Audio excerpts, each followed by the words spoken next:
So this kung fu bullshit's gonna allow us to kill our enemies. Is that what you're trying to say? Outstanding, Staff Sergeant. You're a goddamn genius. Get this thing off my face now. You know nothing of Chinese kung fu. Zero!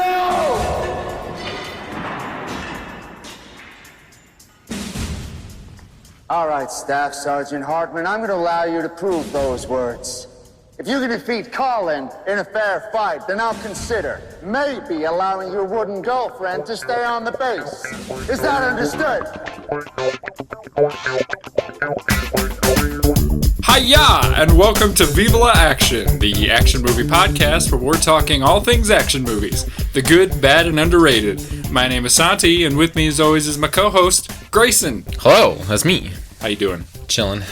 We were having a very inappropriate conversation right before, so if we got the giggles, that's why. Yeah. Speaking of things that make me giggle,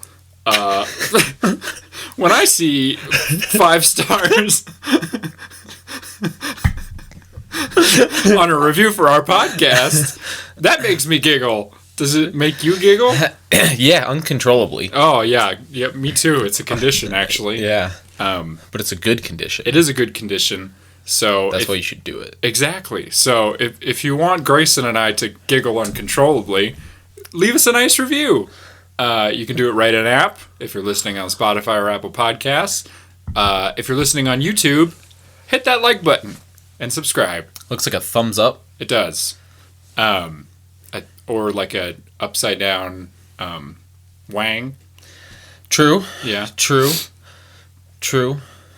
That's it. That's like, well, oh, Grayson's demonstrating. I'm trying to see what else it looks like. I don't know.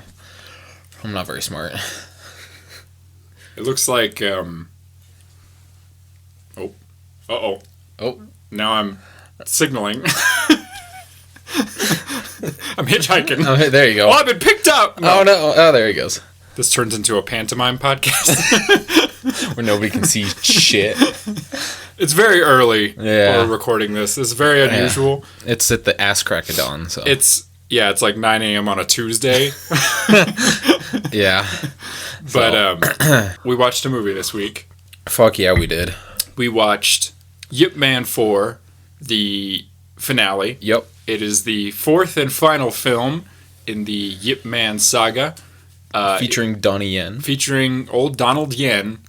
It was written and directed by Wilson Yip, who he's not related to Yip Man. It's spelled differently.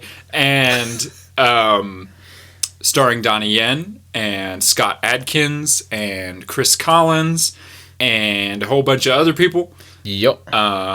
It was made in 2019. And what did you think of it? It was good. I really enjoyed it. I haven't seen the third one. I think I've seen the first 2. This one was really, really good. I said this before we started recording. Super racist. Yeah.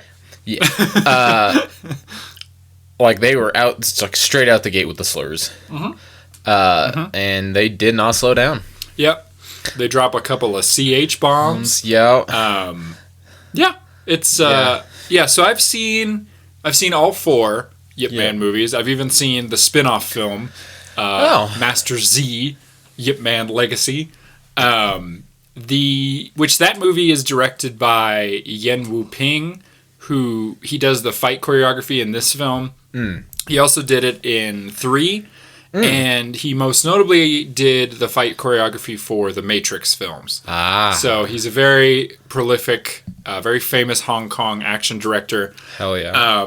But this movie, I think, is probably the Yip Man film I've seen the most. Or if you don't talk about the first one. So I've seen the first one probably a dozen times. This one maybe like 4 or 5, and then 2 I've seen twice, and 3 I've just seen once. So 3 and my list of favorites probably goes in that order. Yeah. I think this is probably the strongest one. Yeah. Save for the first one. Mm-hmm. But we'll get into it further. So if you haven't seen the film, we'll do a tiny little plot synopsis. So This is one of the rare movies I haven't taken any notes on, just because, again, it's all in my brain. But but the basic premise is that Yip Man, who in real life, Donnie Yen, I think, was like 56 when he made this movie. Damn, he was 56. Mm-hmm. Yeah. He's 58 right now. He does not look a day over 30. No. Wow. If you like held a gun to my head and said like, how old is Donnie Yen? I would be like, I'm 45. Yeah. No, he looks real good. He does. He's got good genes, that guy. Yeah. And maybe a great plastic surgeon. I don't know. Probably. Probably. Who knows? Shout out to Donnie Yen, man. Good on you. But the now middle-aged Yip Man has gotten the diagnosis that he has cancer. Mm-hmm. I believe it's lung cancer. Was it throat cancer? Throat cancer. That's right. Yeah. Throat and something else. Yeah, from his chain smoking, presumably. Yeah. They tell him to stop smoking, and he just doesn't. He doesn't. He goes, I'm Yip Man. I can do whatever I want. I can do whatever I want. I can't die. No. And then he dies. Yeah. So he gets a cancer diagnosis, and not wanting to leave his son without a future, he decides that he's going to go to America to look for a good school for his son. Mm-hmm. And so he goes there, where he meets some friends, makes some enemies, fights the U.S. military. And, I have never wanted to see a white man get his ass beat more than in this movie. Oh my god. Yeah, and he fixes racism in the end. He does, yeah. So that's the plot. Yep. Yeah, pretty much. But yeah, it's the first Yip Man movie to take him out of Hong Kong. Mm-hmm. The first film, I think, takes place mostly in Foshan, where he was born, and then the second two are all in Hong Kong. And this is the first one that like takes him overseas. To sunny San Francisco. Sunny San Francisco, which is actually... Excuse me. Yeah, sunny San Francisco in this movie is being played by England. And, yeah, pretty much. And I think like northern England and China, I think, are what stand in for San Francisco. Could you tell that a lot of the American actors were actually British? Because I could tell. They looked like out of like there's a very specific like type of English person that I could tell that they were. I can't remember what region of England. I have no idea. They're all the same. Yeah, yeah, they're all bloody. Yeah, you know, the one in particular, we'll talk about Scott Adkins, who's the other main lead in this. He's like the angry drill sergeant guy who's got something out against Kung Fu. Was he in anything else? Because he looked kind of familiar. We'll talk about him because he's one of the main reasons I wanted to talk about this movie. But the main woman who I could tell 1000% was not American was the little white girl's mom. Yeah. Because she's just straight up British for a second. Yeah. Yeah. Yep. I was like, she's like, darling, what happened? And then she went, oh fuck, I gotta be American. Damn it. Freedom, bro. Yeah, it's very British, this movie, but I do think they do a good job of like making it look like San Francisco. Oh yeah. When I first watched it, I think I just assumed it was like I was like, oh, they probably just went to just Northern California or whatever. Right, it's not that far. You just go across the ocean. Yeah, just well, going the other way, I guess it's not that far. Exactly. But yeah, it's mostly shot in England and China. Mm-hmm.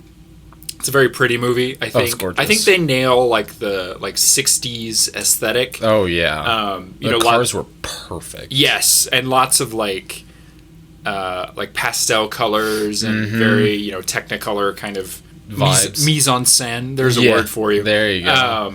And the fashion too. Oh, that good. was spot fucking on. My favorite thing, and this happens a lot in kung fu films that are set, either modern day or pre-modern day, where everyone's wearing like business suits and whatever, and Yip Man just rocks up in his fucking in his outfit, like his.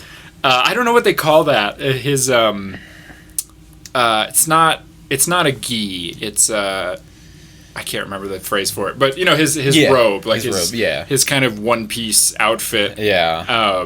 Which he looks so good in. He does. Oh my god. He's got, and I love that his is in all black. Yeah. It's very striking. Yeah.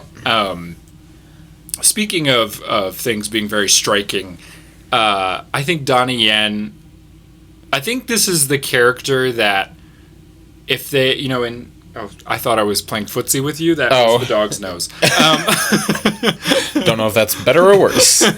I think when eventually Donnie Yen has like a retrospective on his career, when he's in his, 70s or whatever. So about 10 years from now. Yeah.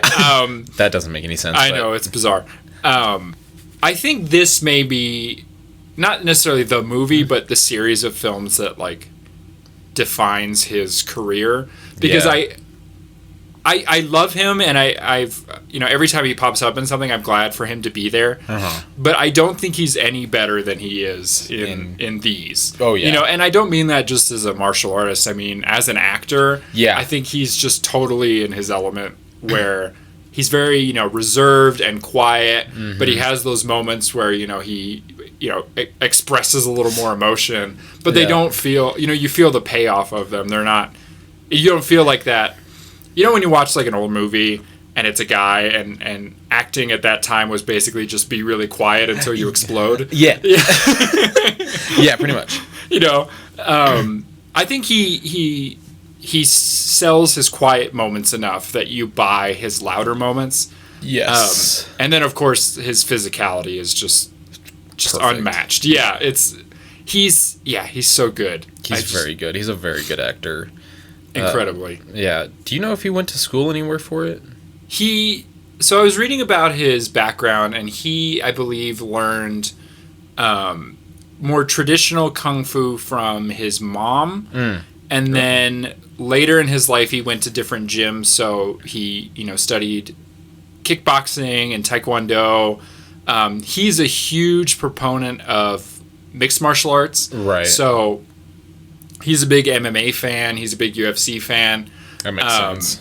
And you see it not in this movie because he is very good at sticking to the Wing Chun style in this. Yeah. He is good. I watched this week Killzone, which is in China. It's SPL, Chapo Lang, which is it's more of a Hong Kong heroic bloodshed, cop drama film. Oh yeah. But he is, he has to do some martial arts in it. Obviously. So, but in that, he's definitely doing much more MMA, like big wide kicks and ground work and grappling and stuff. Yeah. So yeah, he has a mixed martial arts background. He's not somebody like, thinking about somebody like Jackie Chan, who his work is more stunt work than it is necessarily martial arts. It's not. So Donnie Yen, I think through and through is an actual martial artist. He's not necessarily just a stunt man. He's and in the movies that he directs, which he has a movie that just came out. I can't remember the name of it.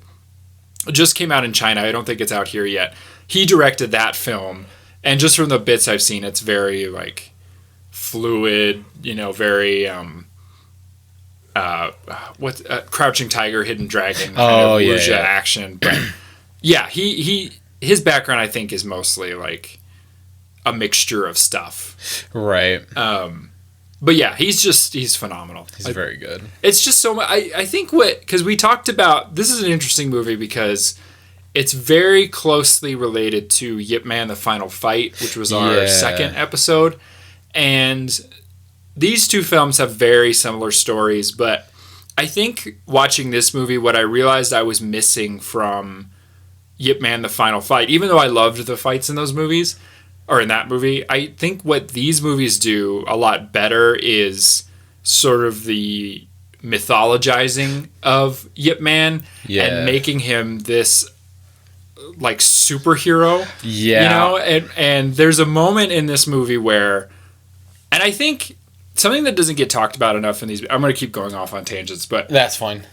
Every time I look up, reviews of these films, and I read a few this week about this one, I feel like the music doesn't get enough credit for what it does for the moments in this Yeah. movie. And there's a very specific moment I'm thinking of where, and I'm jumping all over the place, but You're fine. they're in Chinatown, and there's that karate instructor who shows up to kind of beat everybody up in the town square. Yeah. And he makes his way through 3 different martial arts masters, and then he's like, oh, is no one gonna challenge me? And he goes to whatever, and Donnie Yen jumps in the ring, and there's a moment where the music builds, and it's that like Yeah. and he's got like his own superhero theme, and it's just like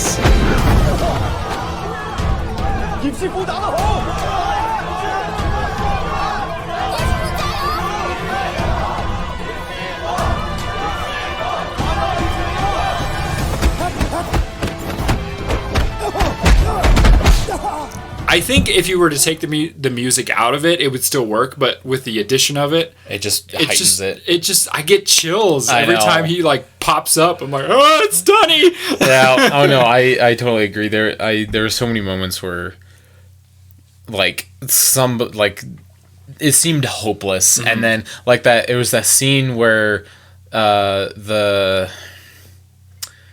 forget her name, started with Y. She was getting beat up by all the school kids because she made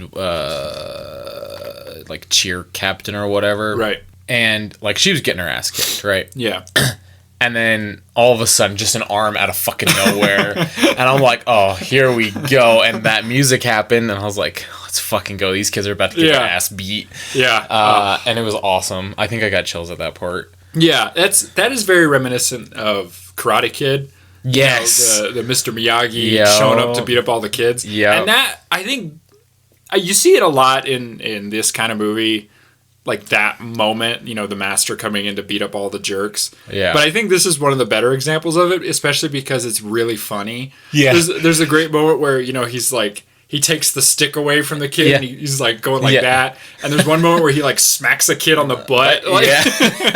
Yeah. Well, and he realized that they were kids, so he didn't like go all out because he could kill them. Yeah. And so, yeah, he just sort of taught them a lesson. Yeah. But it was still brutal and embarrassing for them. Oh, yeah. He pulls that kid's nose, which is very funny. Yeah. Oh, that was hilarious. The ear thing, that was very good. Yeah, that was very good. It's very funny. This movie, I think what's nice about it is it's more than the other movies. I think it tries harder to be a crowd pleaser in terms of, there's a fight maybe every 15 minutes. Yeah. But I think it balances that really well with the human stuff. Yeah. And I saw some reviews, not from critics, but from, just regular people, that they described it as cringy, which I think cringy has become a word that just gets thrown in anytime someone doesn't like something. Yeah. People we need to take that word away until they know the meaning of it. And I think you could make the argument that a lot of the dialogue is corny, but I think that's more what's the word I'm looking for? It's more a function of the writer not speaking English. Right, yeah. Like there's that one character in particular, he's the African American guy. He's got a very like corny way that he talks. Yeah. And I remember the first time I watched it, I was kind of like, ooh. Yeah. But on rewatch, it doesn't really bother me. Yeah. And I think it's just because it fits the genre, if that makes sense. Yes. Like, you're not going to a kung fu movie for very profound dialogue. No. You're going for someone to go, hey, Shifu, come check out my kung fu. I'll beat up all you guys. Yeah. Yeah. Exactly. It's not, it's not Hemingway. Right. Well, and there are those profound moments just because Yip Man was, I guess, a wise motherfucker. Yeah. But yeah, that guy, I had that moment like when we first met him. I was like, "Oh, this dude's really hamming it up." But it grew on me. I was like, "Well, whatever." I forgot everything. Grayson's buffering. Yeah, my brain has been fog for the last like 4 days. It's okay. I can't find my way out. It's early. Yeah. Yeah. It's not.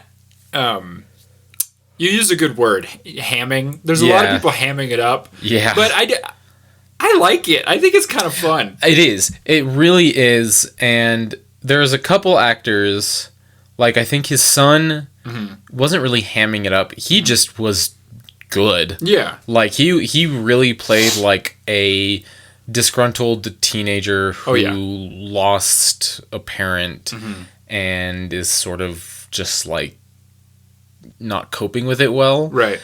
And then there was on the like other end of the spectrum, there was that I cannot remember his fucking name.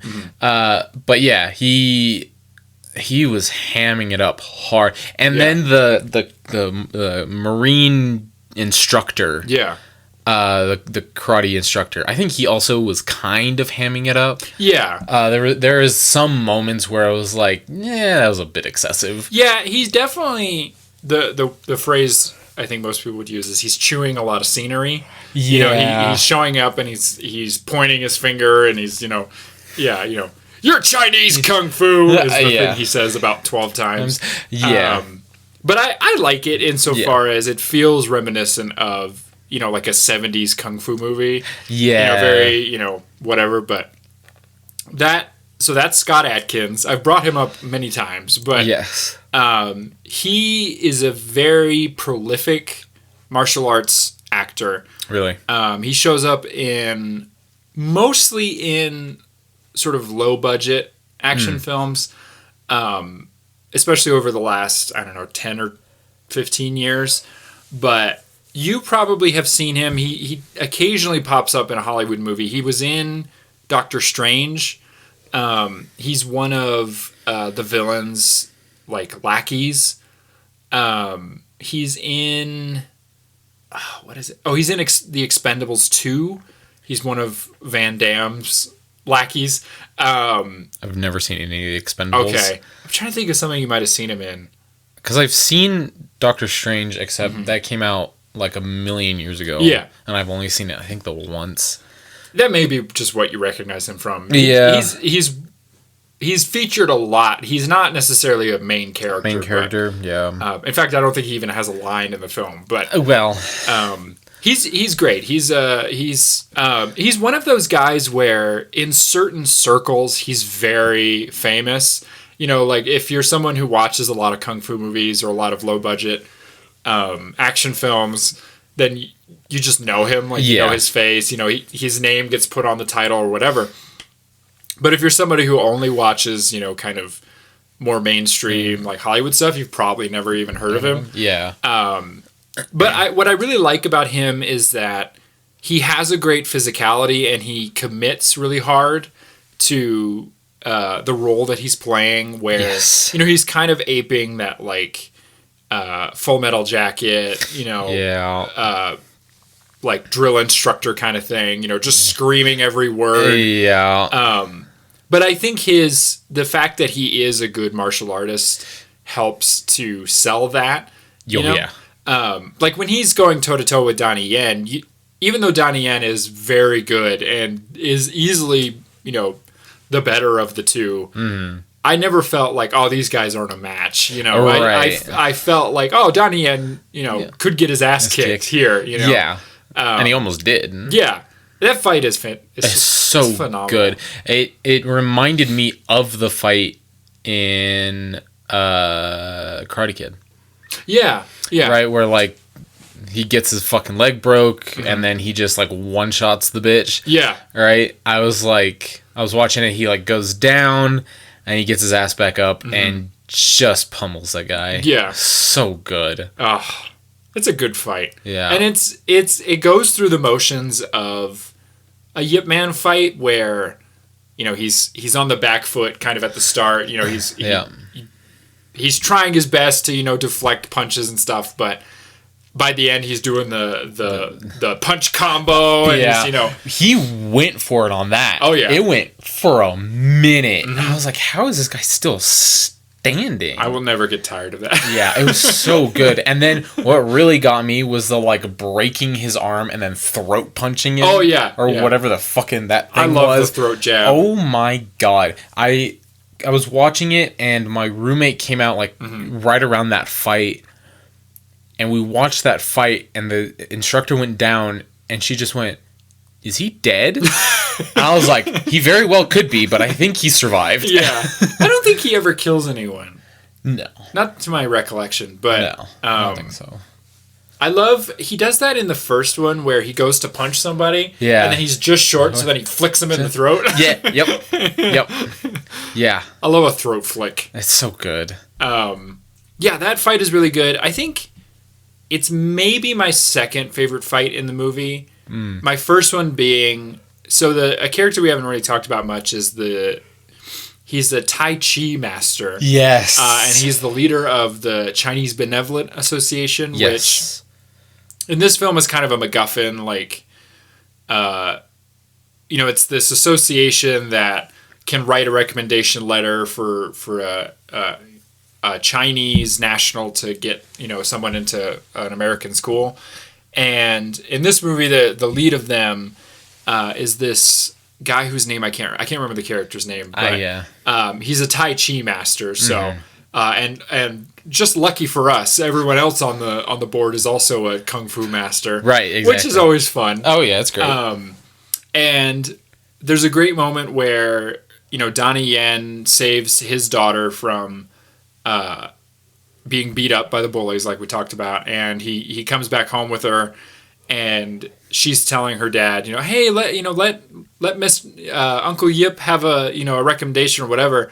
And he's like, don't use my daughter to get your recommendation or whatever. And then he's like, let's see what kind of man you really are. And then you're like, oh, they're gonna have a fight. They're gonna fight. Because why resolve anything with words? Exactly. When you could just beat each other up. Yeah, just punch each other. Yeah, it's awesome. But I love that fight. I think it's so good. It's fun seeing, how well matched they are. Yeah. I thought it was really interesting because it looked like this seemed like the first style that was like a really good matchup against Wing Chun. Yeah. Because they're both very fluid. Right. And so the attacks and defenses complement each other, and it's really hard to land anything. Right. And so I thought that was very interesting. Yeah, I love the way it's choreographed. I think there's one of the things that I think this movie does really well that all the Ip Man movies does is it uses a lot of times the choreography to help tell the story. Yeah. And there's a great moment where they're fighting and then they stop for a second and Yip Man, kind of shakes his hand and he's like, ow. And the other master is like, oh, is that an old injury? Uh-huh. And Yip Man's like, yeah. And so the other master puts his arm behind his back. Yeah. And then they're like, oh, we're going to fight, one-handed. Yeah. But what I love about that is it's this little moment that, like, in a lesser movie, maybe they wouldn't have included that. But what I like about its inclusion is it tells you a lot about that character, that he's all about fairness, respect. Respect, he sees Donnie Yen as an equal and he wants to fight him as an equal. Yes. And it's just it's a fun little moment, and it also goes without words, where again, maybe a lesser movie would have gone, oh, you have an old injury, I'll fight you one-handed, but he doesn't say anything. He just puts his arm behind his back and you get it. You're like, oh, okay. Yeah. And I love too that like the choreography is going all around the room and they're, breaking stuff. There's that great moment where he kicks the chair at him and the table, and Donnie Yen goes underneath it. Oh my God, that was so good. I totally forgot about that. That was amazing. It's so much fun. Yeah. But I like that the fight ends in a draw because there's an earthquake. Yes. Yeah. Which, when the first time I watched it, I was like, did they cause that? I know, me too. I was like, were they fighting so good they just moved the earth? Right. But I mean, in a sense, that is almost like a metaphor, the idea that these guys are an immovable object fighting, an unstoppable force, and they're just going to cause nothing but destruction, if they just keep butting heads. Yeah. And this whole movie is kind of about the idea of change versus, adapting. Yeah. And one of the characters we get in this movie that's much more prominent than he has been in previous movies is Bruce Lee. Yes. Yeah. He is played by, I'm going to look it up because his name is awesome. They did a good job casting that guy. Yes, because he did. I was like, is that actually Bruce? Did he actually die? So his name is Danny Chan Kwok Kwan. Hell yeah. Yeah, he's got a great name. That's awesome. He's actually, funnily enough, he's kind of famous for playing Bruce Lee. I wonder why. Because he's at the end of Yip Man 3, and then he was in a series, I believe it was called The Life of Bruce Lee or something like that. So he's kind of famous just for looking like Bruce Lee. Yeah. It's very reminiscent of the Kung Fu era just post Bruce Lee, where we talked about this on the Yip Man Final Fight episode, where there was this thing called Bruceploitation. Yes. And it was just all these movies starring guys who kind of looked like Bruce Lee, whose names were very similar. Yeah. So, you had Bruce Lee, so L-I. You had Bruce Lai, Bruce Lei, Bruce, whatever. Yeah. Dragon Lee, you had... and some of those are kind of fun to watch, as kind of a campy novelty. But what I like about this guy and what I like about his portrayal is he does a good job of getting across like the charisma of Bruce Lee. Oh, yeah. But he does a good job too with the physicality, where I think a lot of Bruce Lee imitators kind of just do their own kung fu style and then act like Bruce Lee. But what I like about this guy is he does a lot of the Jeet Kune Do, the mixture of Chinese martial arts and American boxing. Yeah. The fluid stance that he has. Yeah. He has that great moment where he's got the nunchucks, and he's swinging them around and fighting that guy. Yeah, that was really good. That whole scene is so hammy, but I just love it. Yeah, because at the start of it, the guy that he's fighting, kicks the fucking light, and I was like, did you really have to do that? So that guy, he's also got a great name. His name is Mark Strange. Excellent. He's an English martial artist. He's been in a bunch of low budget action films. If you want to hear a really good interview, he is on an episode of the Kung Fu Movie Guide podcast, which, if you're a Kung Fu movie fan, I highly recommend it. It's a great podcast. Once in a while he gets a guest that I don't love, but he's a great interviewer. His name's Ben. Go listen to that if you have any interest in this whatsoever. It's a good show. But there's an interview with him on that with Mark Strange, and he just seems like he's just like a fun guy. Goofy guy. He's just happy to be anywhere near this kind of thing. And I love that he just hams it up that whole scene. Yeah. There's that moment where, like you said, he kicks the light, and then there's that moment where he's showing off and he kicks the door. It's like, bro. And the Bruce Lee in the film is like, all right, doors don't kick back, whatever. But that fight is fantastic. It's so good. It's so much fun. And so we were talking about before we started the episode. This is the only Yip Man film I saw in a theater. There's a great local theater in Albuquerque called The Guild, which if you live anywhere near this area, it's a tiny little theater. It's in downtown Albuquerque, and they only show either independent films or kind of niche stuff. They have great fun nights where they might do a Midnight Madness showing and that kind of thing. They're super cool. So and also just side note, if you live in a populated urban center like we do, I'm sure there is a theater like that somewhere. Oh, absolutely. And you should go find it because it's one of the most fun ways to watch movies. Like with this movie, I remember, it's a whole different experience to watch this with a crowd because, people will react to stuff live. I remember the moment where Bruce Lee came on screen and he does his little, I just wiped my face with my thumb. Yeah. Yeah. The whole crowd was just like, yeah! Yeah. Now, when he did, that whole first introduction to Bruce, like I said, I was like, man, did they actually get Bruce Lee back from the dead? Yeah. Is this a Jesus come back to life type deal just for this movie? Because it was really fucking good. It's really good. And at first I remember seeing it in the theater thinking, like that they did like a Tarkin thing. Oh yeah, where they like got another actor and put his face over the top, but it's not. It's just a guy who just looks astoundingly like him. Yeah, God, that's awesome. But I think it wouldn't come across as well if the guy wasn't so good at getting his charisma across. Right. You know, like to make a comparison, there is a Bruce Lee guy in Once Upon a Time in Hollywood, which is a movie that I've said before I don't like. Yeah. Part of the reason I don't like that movie, I don't necessarily disagree. Like, I know a lot of people have an issue in that film with how cocky Bruce Lee is. I don't necessarily think that's incorrect. I do think he was a cocky guy in his real life, but my issue in that film is you don't get the sense of the charisma that Bruce Lee had. And at this point, it's been talked to death. I mean, the dude's an icon and whatever, but you don't have someone who is that famous and them just be like a charisma vacuum. You know, they have to have something going for them. And I think this movie does a good job of showing you why.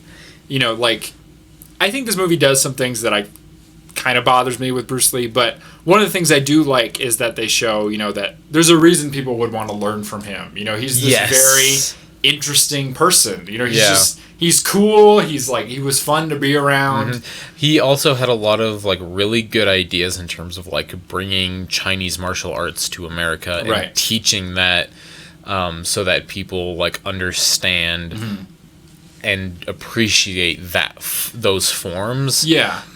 And so like writing that book was really cool. And like, yeah, he has a lot of charisma, but he also seems just like a really smart guy. Right. And yeah, I want to touch on something briefly that I was hoping to have more time to like think about, but so there's kind of like two controversies with this film. One that is like nothing and it's kind of just gonna be fun to talk about, but one that's more serious that I guess we'll just get out of the way. So one of the issues that kind of presents itself is that this movie is like, I don't even know how to broach this topic because I'm like not knowledgeable about it at all. Oh yeah. But there is like a Chinese nationalist kind of story to this movie, which at the time of its release caused some issues because it was right around the time of like the Hong Kong protests. Oh, right. And Donnie Yen and Kwok Chan, sorry, hold on, what was his name? I already forgot. Kwok Kwan and the director have all expressed varying levels of like pro-Beijing allegiance, which obviously, like, again, I'm not claiming that I have any knowledge about this whatsoever beyond what, you know, the average person does, but you can understand why at a time of like huge political turmoil that would cause some issues. And I remember there was like this movement around the time where it was like people were encouraging others to not go see Yip Man 4 because of the pro-Beijing stances of its leads. But I think, like, again, as an outside observer, what can be problematic about that, especially with this movie, is when you go in knowing that, you can kind of see the, like, leanings of the movie where it's, you know, there's there's moments where people are like, well, we're all Chinese, and, you know, it's trying to tout itself as this, like, all Chinese are in it together kind of thing. But when you see it as like a pro-Beijing thing, it almost feels like this like indictment of Hong Kongers who feel themselves almost like a different, you know, like they have their own national identity and they don't necessarily want to be, a lot of people don't necessarily, I'm treading into dangerous water. They don't necessarily want to be a part of the wider Chinese state. Yeah. So I understand why there is controversy in that area. On the same token, and this is such a pussyfooty thing to say, but I think it's hard sometimes for people in our country to understand the position those actors might be in insofar as you have two choices, right? Yes. It would be hard, I can imagine, having to make a choice between putting up this like front of, being pro the government, like whatever, and choosing to speak your mind and being completely blacklisted. Yes. Like we talked about, with Anthony Wong from Yip Man: The Final Fight. He came out and was anti-police brutality. Was had a very pro Hong Kong stance, and he had to flee to Taiwan. Like just to be able to work again. And so I can understand why somebody who is of the caliber of Donnie Yen, not wanting to come out and say something that would get him and his family blacklisted or in trouble or so I'm like I have some sympathy. All I'm trying to say is like it's very complicated. It's a very complicated nuanced and I think I'm sure there's people who are like, shut up, you're a movie podcast, but this is a part of the movies. You can't separate it. Like even with American films, like if I were to talk about something like fucking, I don't know, something Ben Shapiro made. I know, gross. Yeah. I couldn't talk about that and not mention his political leanings, because it informs the filmmaking. Yes. And even absolutely. I'm going to try not to talk about this too much longer. Even though I like this movie and I think it does a lot of good stuff and I think it's fun as an action film, I am also comfortable indicting it as a piece of propaganda and saying, again, I don't live in China, so for me, this, as someone who doesn't have a direct effect, like, I can say that safely and, feel comfortable going to bed at night or whatever, but I just want to put it out there that I can see through that, and I don't necessarily agree with the political leanings of the film.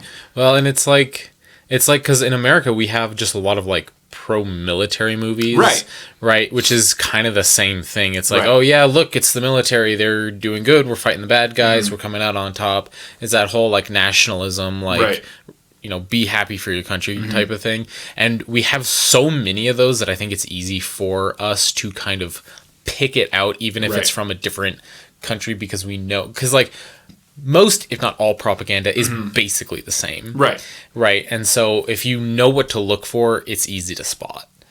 Yeah, and I think it's hard too, right? Because like it's one thing for me in my position to say, it's, I can see through it and that's okay because it's just a, whatever, and I'll just enjoy the movie anyway.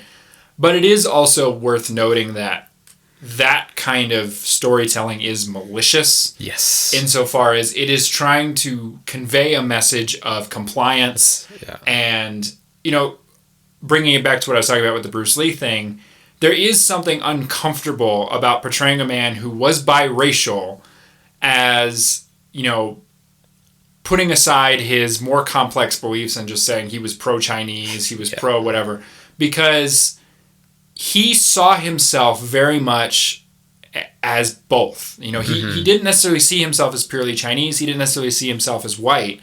And I think it is a little bit crass to just say that he was that he was okay with these anti-American, anti-whatever beliefs, because like they talk about in the film, he was pro teaching Chinese martial arts to Americans, and that extended to Black Americans and Latin Americans and Hispanics and everybody. Right, and to say that he would be like, he very famously had a fight with not a Buddhist monk, a Shaolin monk who. Oh shit.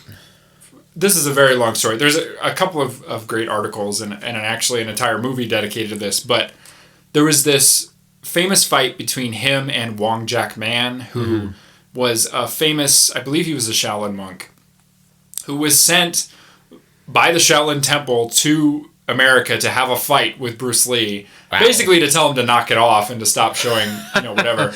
And there's like, it's disputed on who won the fight or whatever. Most people tend to agree though that Bruce Lee just kicked the shit out of him. Just bodied him. Yeah, and that is to say that Bruce Lee did not see himself as a fundamentalist, right? Chinese, purist necessarily. Right. I should stop talking about this because I'm going to get in a lot of trouble. But whatever. But I feel it's dishonest. Yes. To have this show and talk about this stuff and not convey what the more nuanced parts of it are. Oh yeah, absolutely. But anyway, Yeah. sorry. I just No, you're good. You're good. That was good.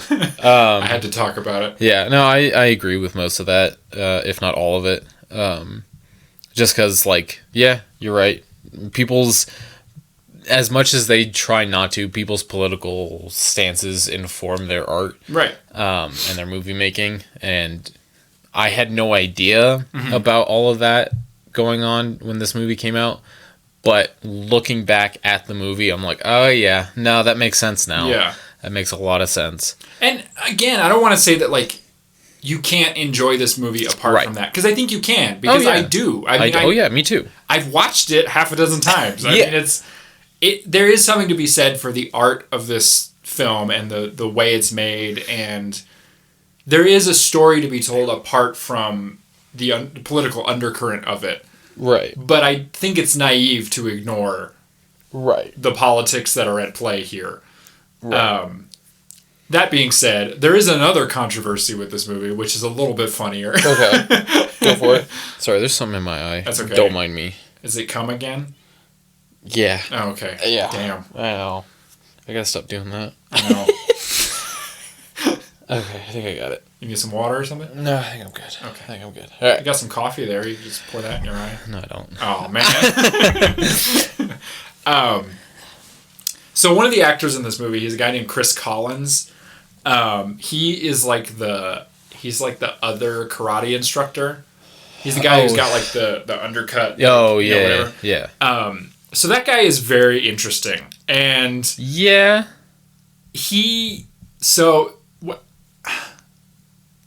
I don't know how to like start this conversation. So going into this film, he'd been in a couple of things, and he's popped up in a couple of things since. But he's one of those guys. He's like a stuntman. He's a whatever. But famously, one of the things that he is he's a martial artist, and he practices Wing Chun. Oh. And he's like I think he's a master Wing Chun practitioner. Mm-hmm.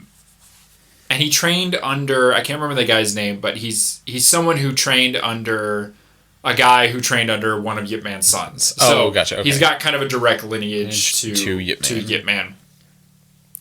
That being said, he, during the press for this movie, kept talking about how the story around it about introducing, Chinese martial arts into the Marine Corps, he kept claiming that was autobiographical, and that he had tried to do that exact same thing and had taught Wing Chun to his battalion or whatever that was on this particular base. Right.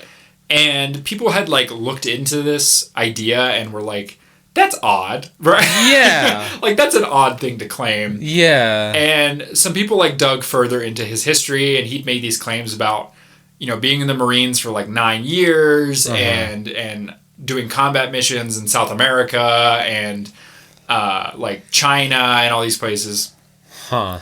And there's this Instagram page that I don't know its exact title, but it's something like Stolen Valor. And they like did some research into him, and he is just full of shit. Yeah, no, that makes sense. He seems like the kind of guy that would kind of make that shit up. Yeah, like he not only had he like not been in combat, but he was like a radio operator, and he'd only. I was in the Marines. He'd only been in the Marines for like 6 months. Oh like, my God. His entire like service record was like 6 months, but damn, can't believe 6 months is 9 years. I know. And like he's got all these like schools all based around him being like a combat expert, and it's just all bullshit. Wow. And it's like, what I think's so funny about that is like, dude, like, do you know what era you live in? Yeah. Like, anyone can contact the U.S. government and be like, I want to, like, a FOIA release on this guy. Yeah. And it'll tell you exactly how long you served. Like, yeah. You can't pretend anymore. Right. It's the 21st century. We have all information at any given point at our fingertips at a moment's notice. Right. you can't hide anything. This isn't the 70s. Yeah. where like it takes like a year to get anything done. You can't just rock up and be like, I'm a wizard. Yeah. Like, we'll go, no, you're not. Yeah. But I just thought, I was like, what the fuck? And that's crazy. The whole reason I found this was because of a snarky, like, IMDb trivia piece that was like, in this film, Chris Collins claims that these events are blah, blah, blah, but he's actually a dumbass. Yeah. And I was like, what's this about? Yeah. And I'd like spent like a half a day like looking all this stuff up because I just think it's fascinating. But that's incredible. Yeah. Damn. What an interesting. That's so funny. I know. How odd. Wow. Like, why? I mean, I get like that is such a like like so typical of like that kind of guy. Of, oh like, yeah, I'm a badass. You know, right. I've killed 90 men or whatever. It's and like, no, you were a radio operator for 6 months. You didn't even see combat, my guy. What a dumbass. That's funny. But anyway, that's all the uncomfortable stuff out of the way. There you go. Yeah, it's a very interesting movie. That's so funny. Did I already? This movie was just so good. It is very good. I forget everything. Yeah, there's that really great scene where Yip Man goes to the benevolent Chinese Benevolent Association. Yeah. Mm-hmm. And they're sitting at the table and they're chatting, and tensions are starting to get high, and they're doing the like spinning the table thing, right? And they're like, "Oh, if you drink this tea, we know that you're on our side," right? And Yip Man like looks at the tea and he starts to swing it back, and the head guy like grabs the table, and then they start this like really crazy pushing thing, and then they shatter the table. Yeah. I thought that was incredible because I was like, damn, these guys are strong. I know. Yeah, I love that. I love any time in like a kung fu film there's like the kung fu of objects. Yes. Where they're like pulling or pushing something or like doing some innate thing that somehow involves their like kung fu skill. Yep. You know, like if you think about Karate Kid, you know, the wax on, wax off thing. Yep. I always find that fun, where it's just like they're using their skills for something else. Yes. But I think that's also just like, it's just a fun little piece of filmmaking where they're like, great. It's like emblematic of their, tension. Yeah, there's a lot of good little moments where I think the filmmaker does a good job of like adding, levels to the story that wouldn't necessarily be there in a lesser film. Mm-hmm. I had something I was going to say and I forgot. Hey, balls.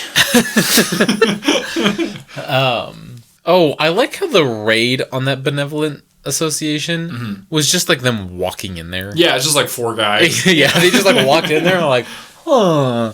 I was like, this isn't a raid. You guys are just looking for business or something. I don't know. Yeah. I love it in this movie, and I like it too anytime it's contrived in a film like this where for some reason like one attack on like a little girl has like resulted in kicking Chinese people out of America. Yeah, I know. It was like, oh, our daughter got beat up. Time to call ICE. Which, I mean, to be fair, it was the 60s. Racism was on the high. Oh yeah. Right? And so it makes sense. Yeah.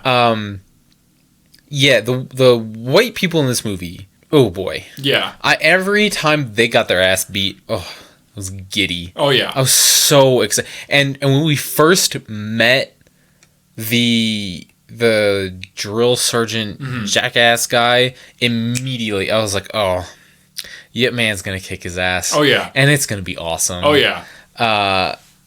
And then but first Yip Man beats the shit out of the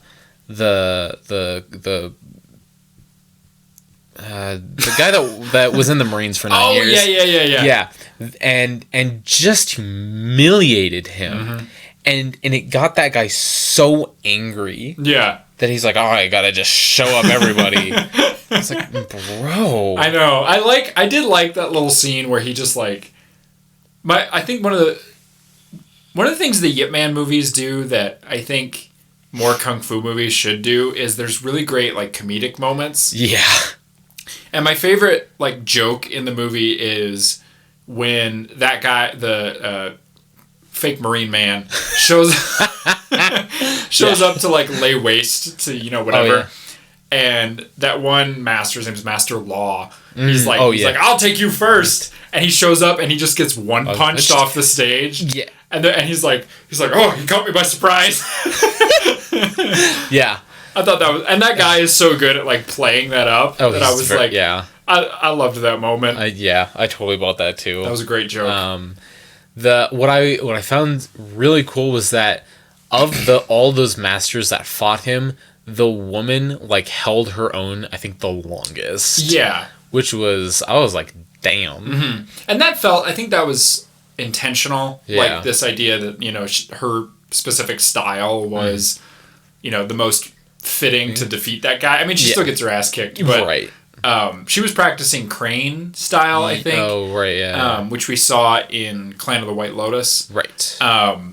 Yeah, she was great. She had a very like stern expression the whole time, which was fun. Yeah. Yeah, I loved that scene, and then I loved too when Scott Adkins just rolls up and just fucking kicks all their asses in like one kick. Yeah. Which I thought was fun. And again, so it's funny. It's that again like superhero storytelling where he's this villain who is like levels above everyone. Right. Untouchable. Untouchable. I mean, he even beats, Yip Man's equal. And the only reason Yip Man's able to pull through is because, he's got belief in himself and his whatever. Confidence. Right. And, I think the build-up is really good in this movie. Oh, absolutely. One of the issues I have with Yip Man 3 is that the villain played by Mike Tyson, like, doesn't get enough play before. And you don't ever get a sense that he's, like, that dangerous. Right.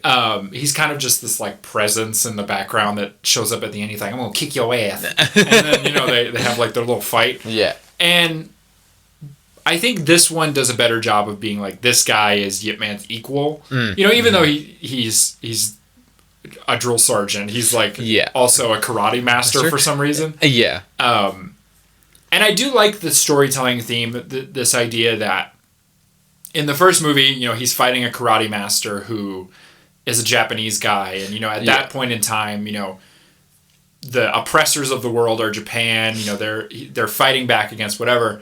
And there is a bit of storytelling to be said that, in this movie, it's an American guy and he's, trying to impose his will on China. Yeah. And, he's whatever. And I like, even, take what you will about what that's trying to say, but I think it's an interesting piece of storytelling where 100%. the very nature of his kung fu style is like trying to say something, I guess. I thought that was fun. It was very fun. I think one of the most, for me, like, one of my favorite characters was that, his name was Bob. I loved Bob. He had such like a minimal role. Yeah. But it was very impactful. And he did a really good job playing that character. Yeah, and he shows up in a couple. I think he's in all the Yip Man movies. Oh, really? Yeah, I think he's in all 4. He might not be in the. No, I think he is. He's in all 4, I think. Huh. And he shows up and he's just like a guy. He's really good. One of the things I was missing from this movie that I was a little bit sad about is there's a character in the first 3 who, if you remember back to the first one, he's the guy who rocks up and he wants to fight Yip Man at his home. Oh, and he's like the friends to or enemies to friends kind of thing. Right. And then he shows up in the other 2 as like Yip Man's buddy. Yeah. And he's always like showing up to whatever. Yeah. I was like really hoping he'd show up in this movie and he didn't, cool. Which I was kind of sad about. That's a bummer. But, Bob is a great character. I just like that his name's Bob. Yeah. No, it's a great name. It is funny. I don't know why I think it's just the juxtaposition of it, but I like any time in a a movie that is in a foreign language when one of the characters inexplicably has an American name, you know, and they're like speaking, you know, Chinese or Spanish or whatever. Yeah. And then in the middle of it, they have to switch to an English accent. And he's like, whoa, Bob. You know, Bob. I just thought that was fun. I was like, oh. George. Yeah. I was like, why is his name Bob? Yeah. No, that was really good. Oh, I got stretched. Oh. Damn. Oh. Wow. I think my spine just reset. Oh, there you go. I kind of figured that it would end this way, but I was still a little bummed when he died. Yeah. Man. And it was a really... It was a sad moment, but I think they could have done without Bruce Lee wearing those stupid sunglasses. To his fucking funeral. Yeah. He's like, I gotta show up looking cool at this funeral. Yeah. It was still a really touching moment because like, he bows and it's like clear that like he's hurt by this because that was his master. But dude, take off the sunglasses. I know, yeah. I also think that that's technically inaccurate. Oh, really? I believe he died after Bruce Lee died. I'm gonna look that up. Yeah, look it up. When? I'll look up when Bruce when Yip Man died. You look up when Bruce Lee died. Oh fuck. Okay. Oh wait, you're doing Bruce Lee? No, it's okay. Okay. When did Bruce Lee die? July 20th, 1973. Right, and Yip Man died. Okay, he did die before him. So Yip Man died 2nd of December 1972. Okay. But damn, and then Bruce Lee died like not even a year later. Yeah, Bruce Lee died fairly young. He said it was 32. Yeah, we'll talk about that in an actual Bruce Lee episode. But gosh golly dang it. I was gonna look something up. Yeah, anyway. That is a touching moment. I think one thing I found funny was that like I was reading some of the reviews and people were like, it's a fitting conclusion, but I don't think anyone would be mad if they did another one. And I'm like, how could they? He died. He's dead. This isn't fucking like Marvel or something. Yip Man ghost. They just fucking retconned Yip Man. What they could do, there's this really old, this is such a weird deep cut. There's this old Disney movie from like the 80s, and it's called like Blackbeard's Ghost, and it's about oh boy, it's about the ghost of Blackbeard coming back to the mortal realm and having to teach a girls' soccer team, and I think. Oh my god! I think you could do that with Yip Man. You know, he's gotta come back and teach like volleyball.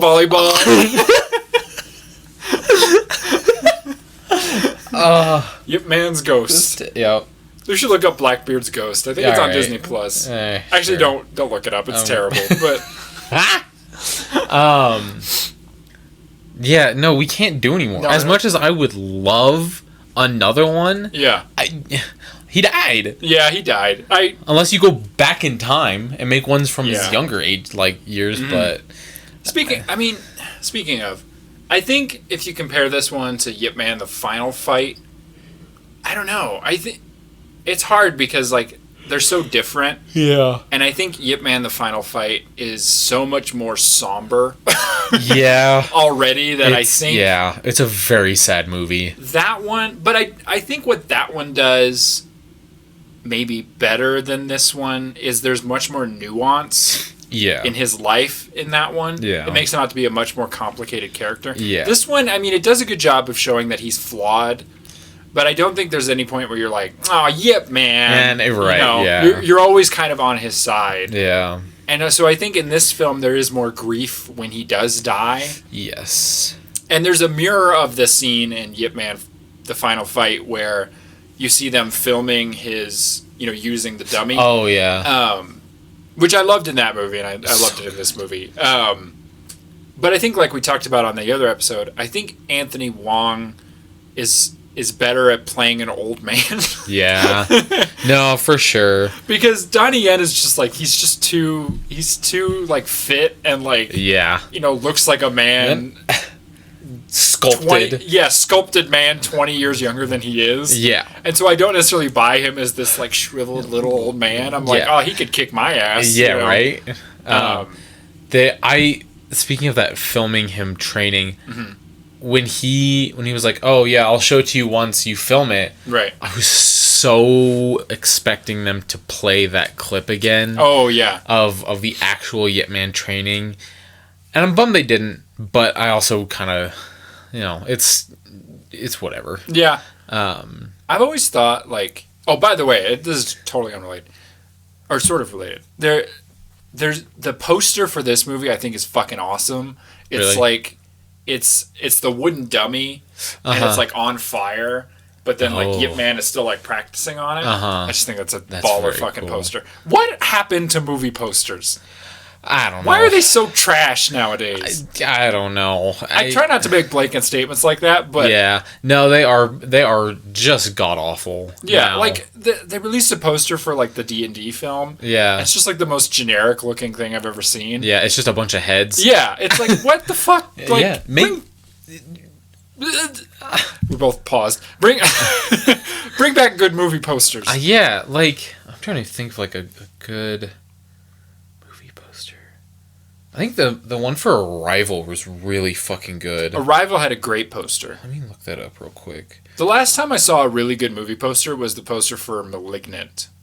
I've never seen that movie. It's a horror movie. That's a great fucking poster. Movie. And the poster for this movie is really good. Oh yeah. Yeah, like hold on, I don't think that's the actual. Like it's just like it's so simple. Yeah, that's a great poster. It's fucking awesome. Let me show you the poster for this movie. There's a couple different ones, but look at that. That's a dope poster. That's so good. Isn't that good? That's so good. Anyway, yeah. What I was gonna say is I've always wanted to get like one of the wooden dummies. Yeah. But like I wouldn't even know what to do with it. Yeah. I'd just be like. Right. Yeah. No, for sure. It is such a cool. Like tool and like I'm assuming you can do other like martial arts with it, right? Or there are other martial arts that have training tools that are similar, right? But that one, the Wing Chun wooden dummy is set up for Wing Chun. Okay. So like what you see him doing are what are called forms. Yeah. So a lot of Chinese martial arts have what are called forms, which are specific like movements and poses.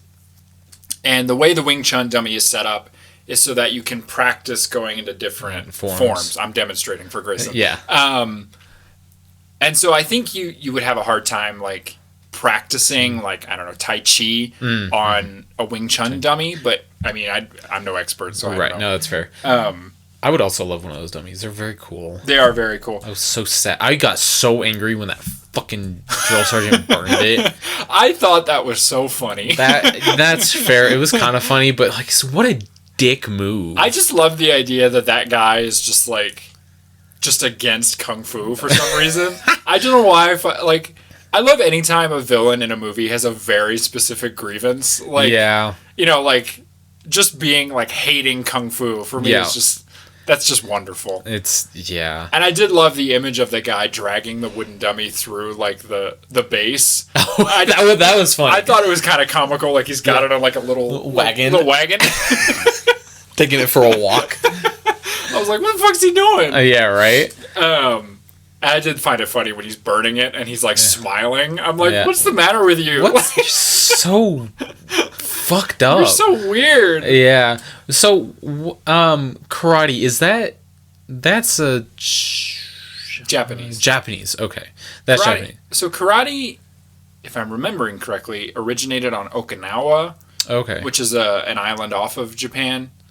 Gotcha. And then it sort of became a more mainstream Japanese art. Because there's also Aikido is Japanese, and I want to say judo is Japanese.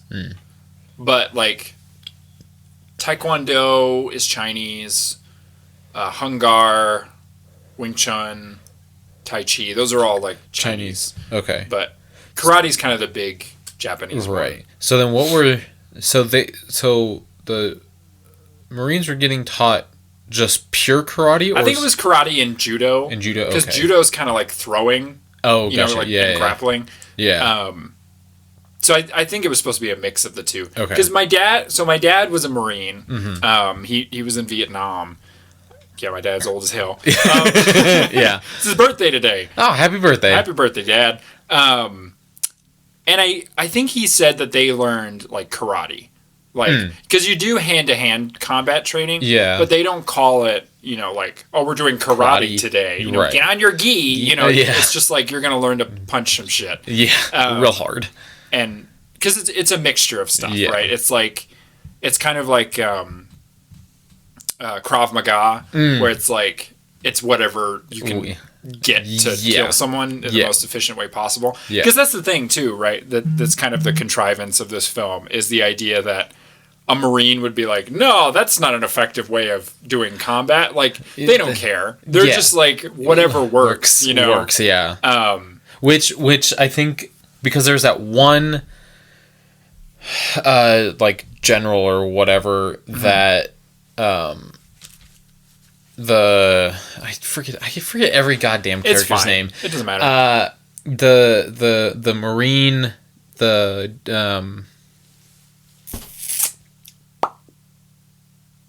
you know? He's Bruce Lee's student. Yeah, Bruce Lee's student. So when he went to that, like, commander or whatever and showed him that little film and, like, presented his idea, that's what I, like, expect would actually happen, is they would just go, yeah, that's great. Fantastic. Let me know how it goes. Right? Yeah. Tell me whatever you need, we'll get it for you. That's fine. Right? Good on you. I got shit to do. Yeah. Right? That's kind of how I expected it would actually go in real life. Not, oh no, we're not going to practice that because whatever. Right. I'm racist. It doesn't make. Didn't make sense. That being said, just in speaking to my dad, because he was in, you know, obviously he was in Vietnam, so he was in the Marines at a very similar time to this movie depicts. He was there 69 and 70. The My way dad had just been born. the way God the way the I'm actually 20 years older than Grayson. No, I'm not. We're the same age. You're a year older. I'm a year older, but no, half a year. September. Yeah, like almost exactly 6 months older. Yeah. Anyway, whatever. My social security number. From what my dad has said, like, the way the drill sergeant talks about race is like they would talk to them. Really? When he was in the Marines. Like not being outright racist, but saying stuff that we would consider racist to demean. Yeah. You know, because the whole idea behind, the whole psychology behind drill sergeants and stuff like that is basically to humiliate you into compliance, right? Like, the military operates just on you being willing to do whatever your commander says for you to do. Yeah. And so they would do stuff like, say, like, because my dad, you know, is Mexican, right? My dad's very dark.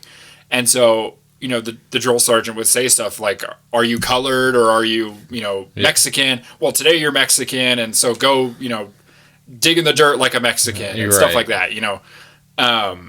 Just whatever they can say to get under your skin, you know, because the idea is to just humiliate and demean you and whatever. Break you down. So to me, even though I'm not in the Marines, but just knowing that, that was, I think, the most authentic part of that performance. Like the idea that he's saying stuff like, I'm not racist. I just want you to know that you're whatever, you know, like, I'm like, oh, that does sound like something a drill sergeant would say, you know? Which I thought made the film just a tiny bit more authentic. Yes. Uncomfortably authentic, but... because, again, they do throw around a couple of slurs. Oh, yeah. I mean, they were calling them everything in the book. I love, I'm not going to say the word, but there is a slur used in this movie that I find very funny. Yeah. And it is the Chinese equivalent of calling somebody a white man. Which is funny, but okay, I'll say the word. Chinaman, I think, is a very funny slur. Yeah. Like, go ahead. you should not say it. No, please don't say that to somebody because I said it was funny. Yeah. But I think that's such a lazy slur. Oh, it is. Well, like, because John Mulaney brought that up in one of his things. Like, it is the most laziest of the slurs because you're just saying it's like it is a slur. Don't say it, but it's like a descriptor. Right. It's come up with something better. Yeah. Right. Like, if you're gonna be a dick, like, be proud about it. Exactly. Right. Like, no. I'm sorry. Yeah. Don't say slurs. No. That's what we're getting at here. But yeah, that's so funny. Funny it's slur. The worst. It's probably my second favorite slur. Yeah. No, I've been called a beaner, which I think is a very funny slur. Yeah. Like, it's borderline, like, hilarious. Yeah. Like, as someone who is Hispanic, like, calling other Hispanics beaners is very funny. If you're a white person, please don't do it. But my fellow brown people will know that it's kind of funny. It's kind of funny. Anyway. Yeah. Now that we're in more hot water. You're right. Damn, we're going to get canceled. That's fine. No one listens. True. We're not saying you should say slurs. Yeah, please don't. Don't say slurs. Be nice to your fellow man. It costs $0 to just be kind. Just be nice. It's free. It is free. It's one of the most free things that you can do. Yeah. It costs. There's no subscription fee. Mm-hmm. There's no monthly charge. Like, just be nice. Right. And it's like, what I think is funny about, like, this movie, and I think is funny about, we talked about it in Triple R, right? Mm-hmm. Like, this kind of, like, cartoonish racism. Mm-hmm. Like, because I think it is a face of racism. Like, there are people out there who are racist in that way. Oh, yeah. You know, just, like, outwardly, cartoonishly racist. Yeah. But I think what can sometimes be kind of dangerous about that, not to be all snowflakey, but racism can take on a lot of forms. Oh, yeah. And I think the one that is least prominent is the outward, you know, calling people Chinamen, you know, like, your Chinese Kung Fu is inferior kind of racism. Yeah. And I think, like, when I said at the beginning, like, oh, he fixed racism at the end, like, I always find it kind of funny in this kind of movie where they're like, and then they started learning Chinese Kung Fu in the military. Racism's fixed. Yeah, when in fact it was not fixed. Right. We still had the whole... Oh no, the Civil Rights Movement was... It was the 60s, yeah. Yeah. So, it was full swing. Yeah. And then the 70s happened. Yeah. Which I think is funny, too. I was just thinking about this yesterday. This episode's been nothing but tangents, but... That's fine. It's funny how we think of, like, racism like this as being so, like, in the past. Yeah. But... It's still happening. I literally just said, my dad was in Vietnam. Yeah. Right? Which was the civil rights era. Yeah. Which was not that long ago. Like, nope. Those people are still alive. Yeah, that's like, what, 50 years ago? Yeah. Yeah. Like, the people that you see in photos, like stepping on, you know, students trying to go to school or, like, being, like, blasting black people with fire hoses, like, those people are still alive. Yeah. Yeah. And I do think it's interesting that, like, a lot of culture seems to have adopted this attitude that, like, it's over. We fixed it. It's over. It's like... No. I don't think those people stopped having that attitude. Yeah. I think they're just quieter about it. Yeah, they've shut the hell up about it. Like, I can't remember what state it was, but, like, they just outlawed slavery in, like, the 90s. Right. Right. Slavery in, like, a couple states was still a thing in the 90s. And now they're like, oh, yeah, we outlawed it when prisons exist. Yep. That's slave labor right there, my guy. Like, you didn't fix it. You just moved it and made it look like, oh, yeah, we're making the bad guys do it. No, it doesn't fix anything. So... I feel like every episode we like dig a deeper hole. Yeah. Where it's like our whole audience is gonna be like one guy who just has no opinions. Yeah. Because I think the problem is Yeah. like, no, I'm not even gonna get into it. No, that's fair. We gotta know when to stop. We got it. No, but it's fine. It's fine. It is fine.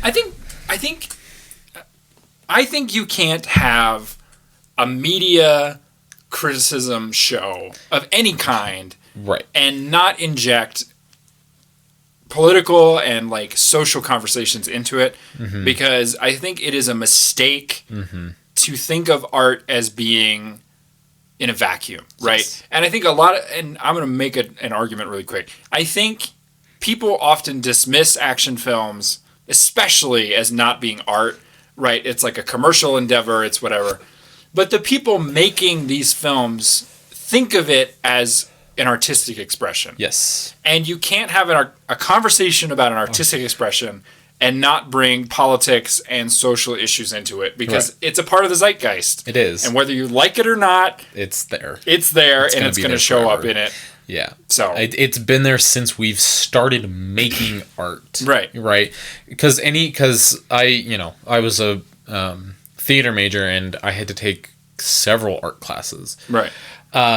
And it was like art history. And every like art movement was in direct response to a different art movement. Right. Or in response to a horrible, like, world-altering tragedy. Right. Right? Because I forget the art movement that happened in, like, the 40s and 50s, but it was, like, this horrible, like... It was, like, super messy. Nothing was, like... There were no, like, nice curves. It was, like, really dark. And anybody want to guess what happened in the 40s? Right? So, like... these people saw, because I forgot everything about everything I learned in college. That's fine. But there was one artist who was like in World War II. He saw like his friends get blown up. Right. And he saw like what happened to the Jewish people. Right. He was horribly scarred from that. Right. And so he turned to art to get those feelings out. Because therapy at the time was just here's some cocaine. Yeah. Right. And so art has always been political. Right. And it will continue to be political until the human race gets swallowed by the sun. Right. That's just it. So yes, you can't talk about art and not talk about the politics behind them. I agree. So anyway, I think we've come to the end. Yeah. Unless you've got anything else specific you want to talk about. No, I don't think so. I think we touched on most everything. It was just a really solid movie. It's a solid film. I think it was a good ending to the whole saga. Like I said, I still haven't seen the third one. I think I've seen the Mike Tyson and fight. Yeah. But I've never seen the full movie. That's all right. So, yeah, that's kind of what I've heard. Of the Yip Man films, that's the only one I tell people, you can skip that one. Okay. The only thing major that this is going to sound so demeaning. The only thing major that happens in that one is that his wife dies. Which, is not true to real life anyway. Really? So, well, yeah, because we talked about in Yip Man: The Final Fight. Oh, that's right. They were separated, right. when she passed away, and he never got the chance to go see her. Right. So I think that one I didn't say this at the start. I'll say it now. This movie is a complete fabrication. Yeah. Almost 1,000% of everything that happens in this movie did not happen. It's wrong. Yeah. Wrong. It didn't happen. It's just complete fiction. Yeah. But I think it's okay. I mean, it's he's a real person who's been mythologized. Yeah. And I think when that happens, you can kind of just do whatever you want. Yeah. But, so, what would you rate it out of 10? I said that like an AI voice. Yeah. What would you rate this movie out of 10? Hit like and subscribe. Press 1 for disagree. No. Are you lonely? I would say 7.4 out of 10. Okay. We'll go 7.3 out of 10. Yeah, 7.3. Okay. I think that's where I'm gonna sit. Okay. Do you want to give your reasons or? It was good, like I said. But I think compared to the very first one and even kind of the second one, it was lacking because like in the first one, it did a good job of like showing the struggles and like the horrible shit that was going on in China at the time, with like the Japanese occupation and World War II and all that crap. And I think it was more, it humanized everybody more than I think in this movie, because this movie was, it didn't really feel like a Chinese made movie. It felt like a Hollywood American made movie to me a little bit. And it, like we said kind of at the beginning, there was a lot of hamming. Yeah. There was a lot of hamming. But I think it was made up for with, I mean, Donnie Yen just being a phenomenal actor. Yeah. His son being a phenomenal actor. Bob being a phenomenal actor. The guy that they got to do Bruce Lee. All the fight and the choreography was really good. Like 90% of the dialogue was like, oh, that's actually fucking awesome. Yeah. Music on point. Costumes on point. So yeah, it's just there were some things that I was just kind of put off by. Yeah. But other than that, it's still a solid movie. I agree. I think I'm right there with you, like a 7.5 maybe. 7.5. Okay. It's like I said, it's my second favorite of the quadrilogy or quadrilogy. Yeah. But to be fair, it's a distant second. If only because that first one is so good. Yeah. It's like hard to match up with it. Yeah. And like I said, there is stuff in this movie that makes me uncomfortable. Yes. To think about and like to put into context. Yeah. I think if I take it on its own as a piece of action cinema, it's very good. It's well made. There's, it's well paced. It doesn't drag too much. And but it was under 2 hours. Which under 2 hours. Perfect. I really love. Love it. Performances are good despite some of the hammier stuff. Yeah. But for me, again, like I said, it's just hard for me to ignore some of those darker things that we don't like to talk about, but you gotta. You know, you just have to. You gotta think about them. Yeah. Because we live in the world we live in. We sure do. But yeah, that about does it, I think. Hell yeah. So if you liked hearing us talk about this, then what should they do? On whatever. 5 stars. That's 5 stars. The max you can do. Yes. And you should always give your most, so 5 stars. Agreed. Comment something positive. Right. Please. Be nice. Yeah. Or negative. It adds to the... It puts it in the algorithm. We kind of laugh about it. Yeah.